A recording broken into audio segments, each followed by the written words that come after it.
Hello చెప్పురా. Hello రీ, మనం బయటికి వెళ్దామని ప్లాన్ చేసుకున్నాం కదరా. కార్ రెడీగా ఉంది, నువ్వు వస్తున్నా లేదా? రే నాతో పాటు నా ఫ్రెండ్ కూడా ఉన్నాడు రా, నవాజ్. వాడు వద్దులేరా, వాడి దగ్గర డబ్బులు ఉండవు ఏముండవు. నీకు తెలుసు కదా, మన ఫ్రెండ్స్ దగ్గర పరుగు పోతుంది. సరేలే ఒక పని చెయ్యి, నువ్వే పోయిరా పోరా. కానీ రాది. హలో హలో హలో, ఇంకేం రా? రే ఎవర్రా ఫోన్లో?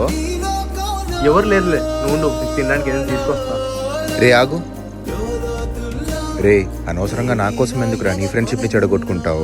నీకు తెలుసు కదరా మన లెవెల్ మ్యాచ్ కాదని. నేనెక్కడ్రా పేదవాడిని. మాట పేదవాడి కొరకు వస్తే నువ్వు మర్చిపోతావేమో. నేను బయట కష్టపడేటప్పుడు తోడు ఉండేది నువ్వురా. ఇంటి అన్నం పెట్టావురా, మిగతా వాళ్ళు నాకు నడి రోడ్లో వదిలేశారు. రే వద్దురా, ఫ్రెండ్స్ని ఎప్పటికీ దూరం చేసుకోకు. ఎప్పుడు ఎవరు ఎలా అవసరపడతారో మనకే తెలియదు. 100 మంది స్నేహితులు ఉండాల్సిన అవసరం లేదురా. ఈ జీవితానికి నీలాంటి మంచి స్నేహితులు ఉంటే అదే చాలు.